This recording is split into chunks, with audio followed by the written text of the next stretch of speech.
خيرا كثيرا الله سبحانه وتعالى বলেন وعاشروهن بالمعروف তোমরা তোমাদের স্ত্রীদের সাথে সৎভাবে জীবন যাপন করো فإن كرهتموهن فعسى أن تكرهوا شيئا যদি এমন কোনো বিষয় তোমাদের অপছন্দ হয় স্ত্রীদের কোনো বিষয় যদি তোমাদের ভালো না লাগে যদি কোনো বিষয়কে তোমরা অপছন্দ করো আল্লাহ বলেন আন তাকরাহু ফাআসা আন তাকরাহু শাইআন ওয়া ইয়াজআল আল্লাহু ফীহি খায়রান কাসীরা আল্লাহ তাআলা বলেন যে বিষয়গুলো তুমি অপছন্দ করছো হতে পারে ওই বিষয়গুলোর মধ্যে আল্লাহ পাক তোমার জন্য বহু প্রকার কল্যাণ রেখে দিয়েছে সুবহানাল্লাহ কি চমৎকার কথা যে বিষয়গুলো তোমার অপছন্দ হচ্ছে স্ত্রীর এই বিষয়গুলো তোমার ভালো লাগে না আল্লাহ বলেন হতে পারে এই বিষয়গুলোর মধ্যে আল্লাহ পাক তোমার জন্য অনেক অনেক বেশি পরিমাণ খায়ের বরকত রেখেছেন বলেন না সুবহানাল্লাহ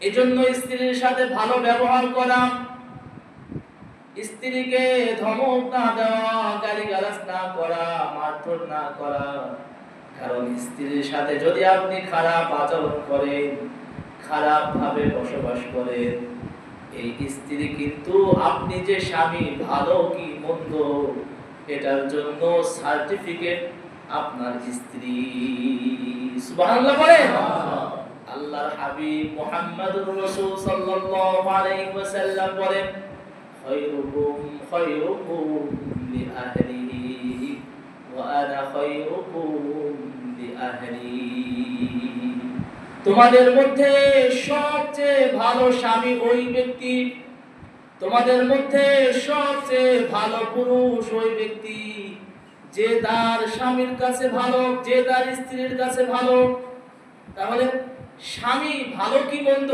এ সার্টিফিকেট দিবেন কে স্ত্রী স্ত্রীর কাছে যেই স্বামী ভালো সেই পুরুষই কি আসলেই ভালো এরপর নবী বলেন ওয়ানা খায়রুকুম লিআহলি পুরুষদের মধ্য থেকে আমি আমার স্ত্রীদের কাছে সবচেয়ে বেশি ভালো সুবহানাল্লাহ এজন্য স্ত্রীর কাছে ভালো যে সে আসলেই ভালো আপনি কয় নাম্বার ভালো এটা বলতে পারবে কে আপনার স্ত্রী এজন্য স্ত্রীর সাথে ভালো ব্যবহার করা স্ত্রীর সাথে সৎভাবে জীবন যাপন করা এক নাম্বার দুই নাম্বার আইয়ুআল্লিমুহা উমুর দীনুহা ওয়া ইয়াহুসসুহা আলা তাআতি দুই নাম্বার স্ত্রীকে ধর্মীয় শিক্ষা দেওয়া এটা স্ত্রী আপনার কাছে পাওনাদার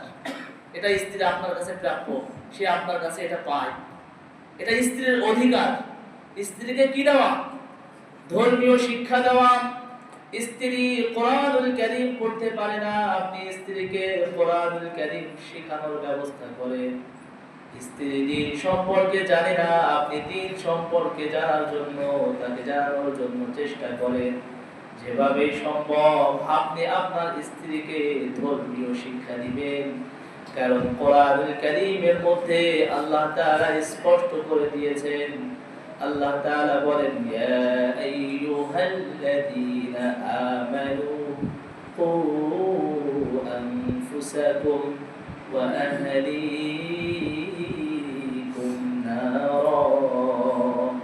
আল্লাহ সুবহানাহু ওয়া তাআলা জানিয়ে দিয়েছেন ও ঈমানদারেরা কু আনফুসাকুম তুমি নিজেকে জাহান্নামের আগুন থেকে বাঁচাও ওয়া আহলিকুম নারা তোমার স্ত্রীদেরকেও তুমি জাহান্নামের আগুন থেকে বাঁচাও এই আয়াত নাযিল হওয়ার পর ওমর রাদিয়াল্লাহু তাআলা আনহু নবীজিকে প্রশ্ন করলেন ওগো আল্লাহর রাসূল আমরা স্ত্রীদেরকে কিভাবে জাহান্নামের আগুন থেকে বাঁচাবো নবী সাল্লাল্লাহু আলাইহি ওয়াসাল্লাম বলেন ওমর দুইটা কাজ করবে। কয়টা কাজ? দুইটা কাজ করবে। দুইটা কাজের মাধ্যমে তোমার স্ত্রীকে তুমি জাহান্নামের আগুন থেকে বাঁচাবে। এক নাম্বার, তা'মুরুনা বিল মা'রুফ, আল্লাহ পাকের যত বিধিবিধান রয়েছে, আল্লাহ পাকের যত আদেশ রয়েছে, আল্লাহ পাকের যত হুকুম রয়েছে, এই হুকুমের প্রতি স্ত্রীকে আদেশ করবে। তা'মুরুনা বিল মা'রুফ, সৎ পথের দিকে তোমরা আহ্বান করবে। ওয়া তানহাউনা আনিল মুনকার, এবং সকল প্রকার অশ্লীল খারাপ থেকে তোমরা স্ত্রীদেরকে বাধা দিবে। আল্লাহ পাক নবীজি সাল্লাল্লাহু আলাইহি ওয়াসাল্লামকে জানিয়েছেন, নবীজি সাল্লাল্লাহু আলাইহি ওয়াসাল্লাম সাহাবায়ে কেরামদেরকে জানিয়েছে যে আল্লাহ পাক যেই বিষয়গুলোর উপর আদেশ করেছেন, স্ত্রীদেরকেও ওই বিষয়ের উপর গুরুত্ব দাও, আদেশ করো। এবং আল্লাহ পাক যেই বিধানগুলো, যেই বিষয়গুলো সম্পর্কে নিষেধ করেছে, স্ত্রীদেরকেও সেই বিষয়গুলো থেকে নিষেধ করবে। পর্দার আদেশ করেছেন কে? আল্লাহ। জোরে বলেন আল্লাহ। নামাজের আদেশ করেছেন কে? আল্লাহ। রোজার আদেশ করেছেন কে? আল্লাহ। সত্য বলার জন্য আদেশ করেছেন কে? আল্লাহ। ভালো মানুষের সাথে উঠা বসার জন্য আদেশ দিয়েছেন কে? আল্লাহ। সৎ মানুষের সাথে উঠা বসা করো, নামাজ আদায় করো, পর্দা করো, হ্যাঁ, এই সব বিষয়ের প্রতি স্ত্রীদেরকে আদেশ দেওয়া। স্ত্রী মেয়েরা পর্দায় চলে না, আর এই পর্দার বিধান দিয়েছেন কে? আল্লাহ। কুল্লিল মুমিনিনা ইয়াগুদ্দু মিন আবসারিহিম, আল্লাহ তাআলা বলেন, হে ঈমানদারেরা, তোমরা তোমাদের চক্ষুকে নিচু রাখো। এরপর আল্লাহ তাআলা বলেন, ওয়া কুল্লিল মুমিনাতি ইয়াগুদ্দুনা মিন আবসারিহিম, আর আল্লাহ পাক নারীদেরকে আদেশ দিয়েছেন তোমরাও তোমাদের চক্ষুকে নিচু রাখবে। তাহলে দুই নাম্বার, স্ত্রীদেরকে দ্বীনি ইলম শিক্ষা দেওয়ার জন্য ব্যবস্থা করে দেওয়া, ভালো ভালো কাজে সহযোগিতা করা। আপনি সহযোগিতা করতে না পারলে স্ত্রী তো শিখতেই পারবে না। এজন্য দ্বীনের ব্যাপারে সহযোগিতা করা। কেন সহযোগিতা করবেন? হাদিসের মধ্যে আসছে, আবু দাউদ শরীফের হাদিস 1308 নম্বর হাদিসের মধ্যে নবীজি সাল্লাল্লাহু আলাইহি ওয়াসাল্লাম বলেন, রাহিমাল্লাহু রাজুলান ক্বামা মিনাল লাইল ফাসাল্লা ওয়া আইকাযা ইমরাতাহু ফাইন আবাত নাদহা ফি ওয়াজহিহা আল-মা। নবীজি সাল্লাল্লাহু আলাইহি ওয়াসাল্লাম বলেন, রাহিমাল্লাহু রাজুলান, আল্লাহ তাআলা ওই পুরুষের উপর রহম নাযিল করেন, ক্বামা মিনাল লাইল ফাসাল্লা, যে পুরুষ রাতে ঘুম থেকে উঠে 2-5 রাকাত 2-4 রাকাত তাহাজ্জুদের নামাজ আদায় করে, এরপর ওয়াইকাদা ইমরাতাহু, এরপর কি করে? নিজের স্ত্রী সহধর্মিণীকে তাকিয়ে দেয়, জাগিয়ে তোলে। ফাইন আবাদ, যদি অস্বীকার করে, যদি উঠতে না চায়, যদি ঘুম না ভাঙে, নবীজি বললেন নাদহা ফি ওয়াজহিহা আল-মা, তাহলে করো 2-1 ফোঁটা পানি নিয়ে স্ত্রীর চোখের ভিতরে ছিটিয়ে দাও। সুবহানাল্লাহ বলেন, আর চিৎকার দিয়ে বলেন না সুবহানাল্লাহ। সুবহানাল্লাহ। এসেনি ইসলাম বড় সুন্দর। এরপর আল্লাহ সুবহানাহু ওয়া তাআলার হাবিব জনাবে মুহাম্মদুর রাসূল সাল্লাল্লাহু আলাইহি ওয়াসাল্লাম মহিলাদের জন্য সুন্দরভাবে বুঝিয়ে দিলেন, রাহিমাল্লাহু ইমরাতান, আল্লাহ পাক ওই মহিলার উপরেও রহম নাযিল করেন, ক্বামাত মিনাল লাইল, যে মহিলা ঘুম থেকে উঠলো, উঠে 2-4 রাকাত তাহাজ্জুদের নামাজ আদায় করলো, ওয়া আইকাদাত যাওজান, এবং সে নামাজের পর তার স্বামীকে জাগিয়ে দিল, ফাইন আবাদ নাদহাত, যদি সে অস্বীকার করে, ঘুম থেকে উঠতে না চায়, ফি ওয়াজহিহা আল-মা, স্ত্রীও হাতের মধ্যে 2-1 ফোঁটা পানি নিয়ে তার মুখের উপর ছিটিয়ে দিবে। সুবহানাল্লাহ বলেন। তাহলে এই ইসলামের উপর, দ্বীন ইসলামের উপর চলার জন্য যারা সহযোগিতা করবে, স্ত্রীও সহযোগিতা করলে আল্লাহ পাক তার উপর রহমত নাযিল করবেন। স্বামী যদি সহযোগিতা করে, আল্লাহ পাক স্বামীর উপরেও রহমত নাযিল করবেন। বলেন না সুবহানাল্লাহ। কিন্তু যদি এমন হয় যে আপনি আপনার স্বামী সম্পর্কে জানেন, আপনি আপনার স্ত্রী সম্পর্কে জানেন, পানি দেওয়ার সাথে সাথে জ্বলে উঠতে পারে আপন শক্তিতে, তাহলে আমার এভাবে করা যাবে না যে আপনি পানি দিলেন স্বামীর মুখের উপর, স্বামী ঘুম থেকে উঠে লাগান্বিত হয়ে থাপ্পড় আর চড় শুরু করে দিয়েছে। এমন যদি হয় তাহলে সাবধান। এটা একটা হিকমত, এটা একটা সুন্নাহ। তবে এই সুন্নাহ আদায় করতে যে আবার যেন সংসারের মধ্যে আবার যেন ঝগড়া ফাসাদ শুরু না হয়ে যায়।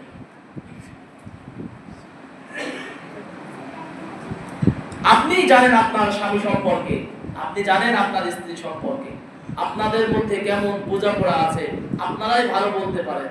তো যেভাবেই জায়গায় আপনার স্ত্রী খুশি হয়ে যাবে, আপনার স্বামী রাগ করবে না, গুসা করবে না, সেভাবেই স্ত্রীদেরকে ঘুম থেকে জাগিয়ে তোলা পারবেন তো ইনশাআল্লাহ। এটা স্ত্রী আপনার কাছে প্রাপ্য, সে আপনার কাছে পায়, এটা স্ত্রীর হক। আপনি তাকে দ্বীন ইসলামের প্রতি চলার জন্য, দ্বীন ইসলামের পথে চলার জন্য তাদেরকে আপনি সহযোগিতা করবেন। এটা আপনার কাছে স্ত্রী পাওয়া না, এটা আপনার কাছে স্ত্রী পায়। নবীজি সাল্লাল্লাহু আলাইহি ওয়াসাল্লামের স্ত্রী আম্মা জান আয়েশা রাদিয়াল্লাহু তাআলা আনহা বিবাহের পরে সব ইলম শিক্ষা করেছেন, সকল বিষয়ে জ্ঞান অর্জন করেছেন। বিবাহের আগে না পরে? পরে। কার কাছ থেকে? স্বামীর কাছ থেকে। এজন্য স্ত্রীদেরকে ধর্মীয় শিক্ষার ব্যবস্থা করা। 3 নাম্বার, একাধিক স্ত্রী যদি থাকে, 2 জন স্ত্রী যদি থাকে, তাহলে সেই ক্ষেত্রে সমতা বর্তন করা, প্রত্যেকের হক যথাযথ আদায় করা। আল্লাহ তাআলা কোরআনুল কারীমের মধ্যে বলেন, এই বহু বিবাহের কথা শুনলে আবার অনেকের মাথা গরম হয়ে যায়। না, এটা কোরআনুল কারীমে স্পষ্ট কথা। বলতেছি না যে করতে হবে, তবে যদি কারো থাকে তাহলে আল্লাহ পাক বলেন সমতা বর্তন করতে। আল্লাহ বলেন, ফানকিহু মা তাবা লাকুম মিনান নিসাই মাথনা ওয়া থুলাথা ওয়া রুবা। আল্লাহ সুবহানাহু ওয়া তাআলা বলেন, তোমরা মহিলাদেরকে বিবাহ করো 2 জন, 3 জন, 4 জন। তবে ফাইন খিফতুম যদি তোমরা আশঙ্কা হয় তোমাদের মধ্যে, আল্লাহ তা'দিলু ফাওয়াহিদাতান আও মা মালাকাত আইমানুকুম, যদি তোমাদের মধ্যে এই সন্দেহ হয়, এই ভয় তোমরা পাও যে আমি আমার প্রত্যেকটা স্ত্রীর মধ্যে আমি সমতা বন্টন করতে পারবো না, তাহলে আল্লাহ পাক বলেন, তাহলে ফাওয়াহিদা, তাহলে একটাই তোমার জন্য যথেষ্ট, একটাই তোমার জন্য ঠিক আছে। 2টা 3টা বিবাহ করছে, এক স্ত্রীকে একভাবে দেখে, অন্য স্ত্রীকে অন্যভাবে দেখে, এটা জায়েজ হবে। 3 নাম্বার। 4 নাম্বার, স্ত্রীর ছোটখাটো ভুলগুলোকে দেখে না দেখার ভান করা। স্ত্রীদের, মা বোনদের সব ভুলগুলো ধরতে হয় না। মুসলিম শরীফের হাদিসের মধ্যে আসছে, 3540 নাম্বার হাদিসের মধ্যে নবীজি সাল্লাল্লাহু আলাইহি ওয়াসাল্লাম বলেন, লা ইয়াফরাক মুমিনুন মুমিনাতান, কোন স্বামী যেন কোন স্ত্রীর প্রতি বিদ্বেষ পোষণ না করে, ইন কারিহা মিনহা খুলকান রাদিয়া মিনহা আখার। নবী সাল্লাল্লাহু আলাইহি ওয়াসাল্লাম বলেন, শোনো, ইন কারিহা মিনহা খুলকান, স্ত্রীর কোন বিষয় যদি তোমার অপছন্দ হয়, এজন্য তুমি স্ত্রীর সাথে খারাপ ব্যবহার করো না। হতে পারে রাদিয়া মিনহা আখার, একটা বিষয় তোমার খারাপ লেগেছে, কিন্তু হতে পারে অন্য অনেক বিষয় আছে এমন যেগুলো তোমাকে সন্তুষ্ট করে দিবে। সুবহানাল্লাহ বলেন। স্ত্রীর একটা বিষয় আপনাকে খারাপ লাগলো, আপনাকে কষ্ট দিল, এজন্য আপনি স্ত্রীর সাথে রাগারাগি শুরু করলেন, ধমক দেওয়া শুরু করলেন, গালিগালাজ করা শুরু করলেন। নবীজি সাল্লাল্লাহু আলাইহি ওয়াসাল্লাম বলেন, না, হতে পারে একটা বিষয় তোমার কষ্ট লেগেছে, খারাপ লেগেছে, কিন্তু তার মধ্যে অনেক এমন গুণ আছে যেগুলো তোমাকে আনন্দ দিবে। সুবহানাল্লাহ বলেন।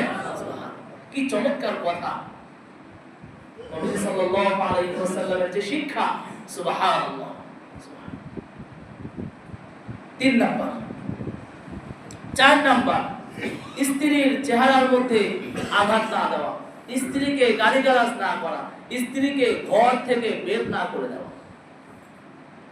নবী সাল্লাল্লাহু আলাইহি ওয়াসাল্লামের একজন সাহাবী عن حكيم بن معاوية القرشي رحمه الله عن أبيه قال قلت يا رسول الله ما حق زوجة أحدنا عليه নবীজি সাল্লাল্লাহু আলাইহি ওয়াসাল্লামের একজন সাহাবী নবীজি সাল্লাল্লাহু আলাইহি ওয়াসাল্লামকে প্রশ্ন করলেন ইয়া রাসূলুল্লাহ মা হাক্কুন যাওজাতি আহাদানা আলাইহি স্ত্রীদের হক সম্পর্কে আপনি আমাদেরকে জানান স্ত্রীর হক কি নবীজি সাল্লাল্লাহু আলাইহি ওয়াসাল্লাম বললেন আন তুতইমাহা ইযা তুইমতা ওয়া তাকসুহা ইযা তাসাইতা তুমি যেটা খাবে স্ত্রীকে সেটা খাওয়াবে তুমি যখন পোশাক পরবে স্ত্রীদেরকেও পোশাক পরিধান করাবে ওয়ালা তাযরিবিল ওয়াজহ স্ত্রীদের চেহারার উপর তোমরা আঘাত করবে না ওয়ালা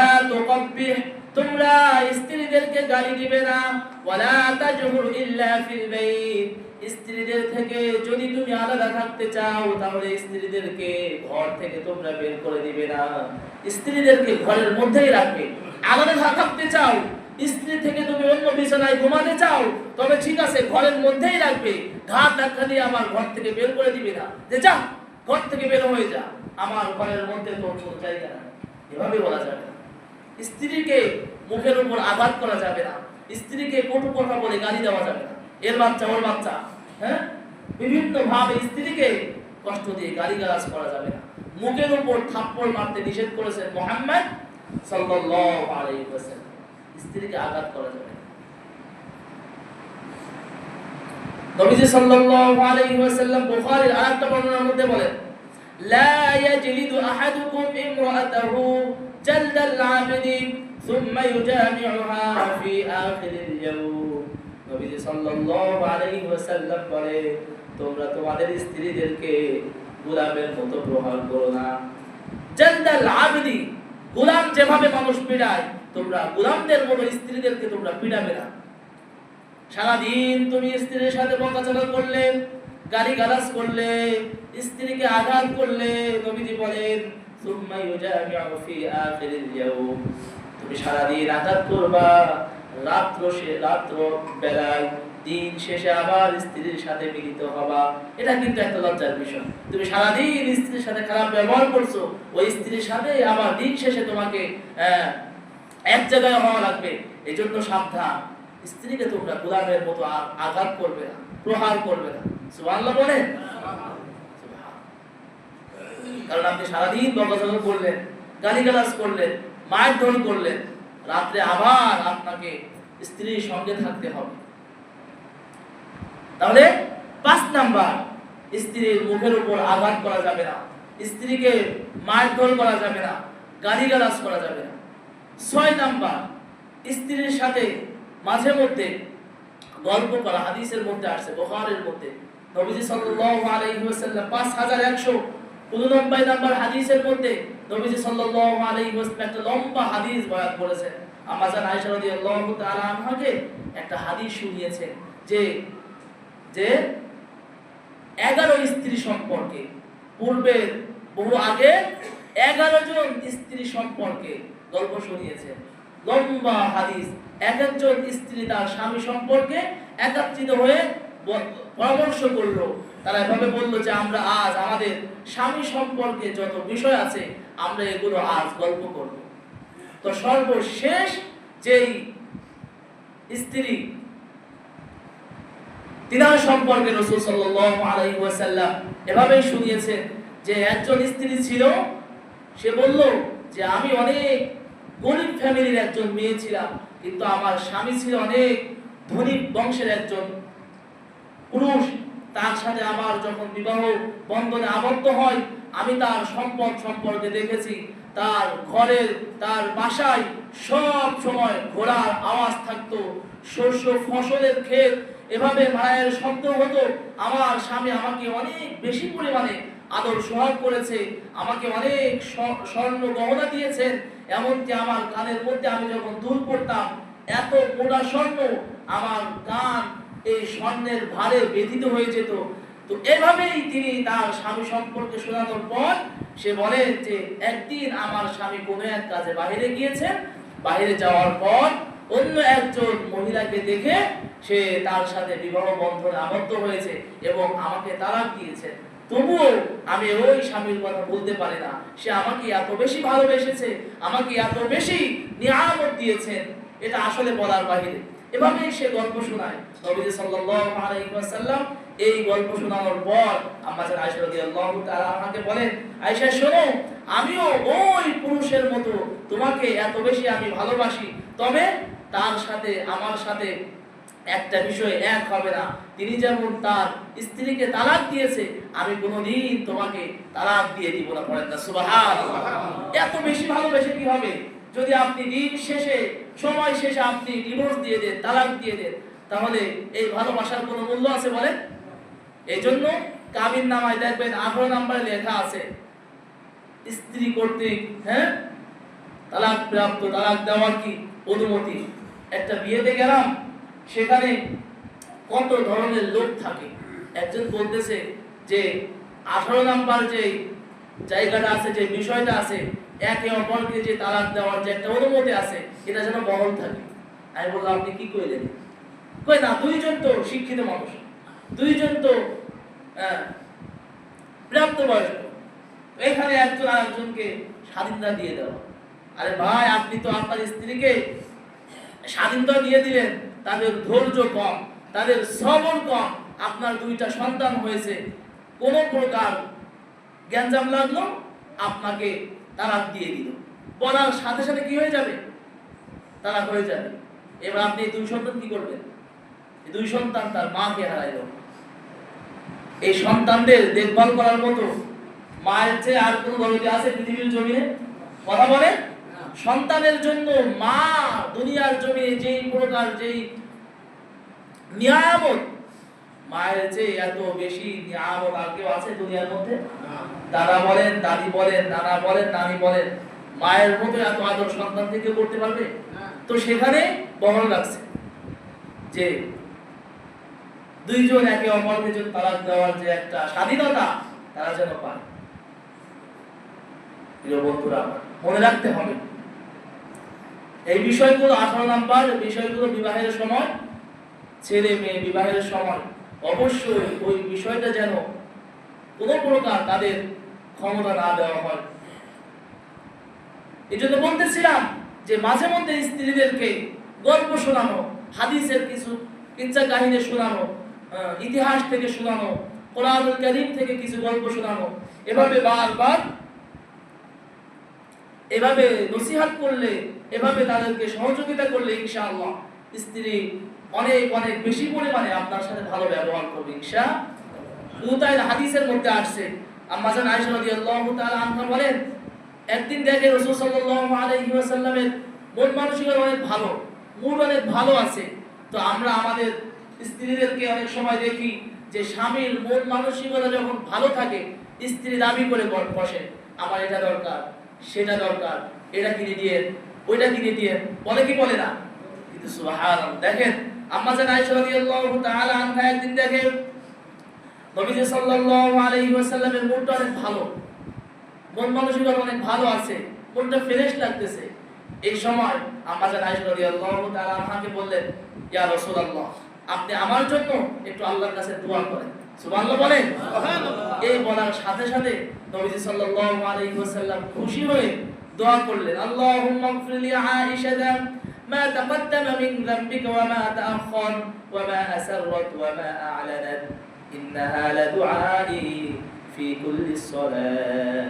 নবী সাল্লাল্লাহু আলাইহি ওয়াসাল্লাম দোয়া করলেন, আল্লাহুম্মা ইগফির লি আয়েশা, আল্লাহ আপনি আয়েশার সমস্ত গুনাহগুলো maaf করে দেন, মা তাকদ্দামা মিন যামবি, তার আগের গুনাহ, তার পিছনের গুনাহ, ওয়া মা আসররাত ওয়া মা আ'লানাত, তার গোপন গুনাহ, তার প্রকাশ্য গুনাহ, আল্লাহ আপনি সব গুনাহগুলো ক্ষমা করে দেন।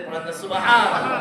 এই দোয়া শোনার পর আম্মা জান আয়েশা রাদিয়াল্লাহু তাআলা আনহা এত খুশি হয়েছে, খুশির চোটে আনন্দ করতে করতে নবী সাল্লাল্লাহু আলাইহি ওয়াসাল্লামের কোলের মধ্যে ঢলে পড়েছে।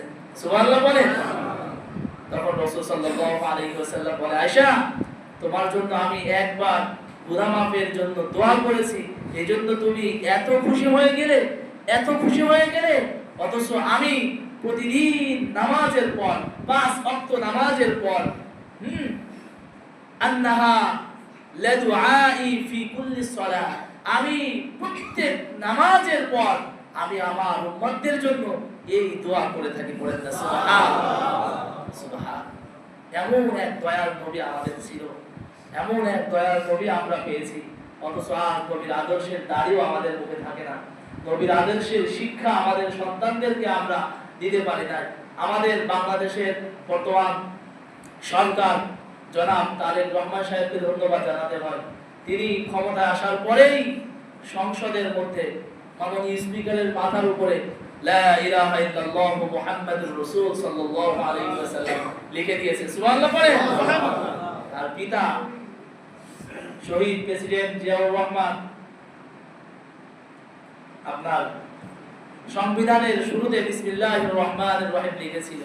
আজ আমাদের যুবকরা ব্রাজিলের পতাকাটা নয়, আর্জেন্টিনার পতাকাটা নয়, আমাদের বাংলাদেশের যে সরকার প্রধানমন্ত্রী তাকে দেখে তো কালেমার পতাকা লাগাইতে পারত, লাগায় না। আলহামদুলিল্লাহ আমাদের সমাজের অনেক যুবক ভাইরা দেখবেন বিভিন্ন ছাদের উপরে কালেমার পতাকা লাগাই দিয়েছে। সুবহানাল্লাহ। এটা ভালো লাগে, কারণ আমরা মুসলমান, কালেমা ছাড়া মুসলমান হওয়া যায় না। হয় নাকি? কালেমা ছাড়া নামাজ নাই, নামাজ আছে? কালেমা ছাড়া রোজা নাই, কালেমা ছাড়া হজ নাই, কালেমা ছাড়া যাকাত নাই, কালেমা ছাড়া জান্নাত নাই। কালেমা ছাড়া জান্নাত আছে? এই কালেমার পতাকা দেখলেও একদল নামধারী মুসলমান তাদের গায়ের মধ্যে চুলকাতে শুরু হয়ে যায়। এটা দেখলেও ভয় লাগে। এটা ভয় লাগার কি আছে? কালেমার পতাকা, এই কালেমা দিয়েই তো আপনি জান্নাতে যাবেন, নাকি আর কিছু আছে? আর কোনো পন্থা আছে জান্নাতে যাওয়ার? কালেমা ছাড়া কেউ জান্নাতে প্রবেশ করতে পারবে না। এই কালেমা ছাড়া কেউ মুসলমান হইতে পারবে না। এই কালেমা ছাড়া কোনো নামাজ নাই, কালেমা ছাড়া আপনার হজ নাই, কালেমা ছাড়া আপনার যাকাত নাই। সব কিছুর মূলে কি? এই কালেমা, লা ইলাহা ইল্লাল্লাহ মুহাম্মাদুর রাসূল। অনেকেই বলে কালেমা অন্তরে থাকলে তো হইছে, নামাজ কিসের? আছে না নাই? মুতার যুদ্ধে জাফর রাদিয়াল্লাহু তাআলা আনহু কালেমার পতাকা ধরে যুদ্ধের ময়দানে সংগ্রাম করতেছিল, যুদ্ধ করতেছিল। কাফেররা টার্গেট করে তার ডান হাতে কালেমার পতাকাওয়ালা হাতকে এক কোপে দ্বিখণ্ডিত করে দিয়েছেন। জাফর রাদিয়াল্লাহু তাআলা আনহু ডান হাত কাটা পড়ে গিয়েছে।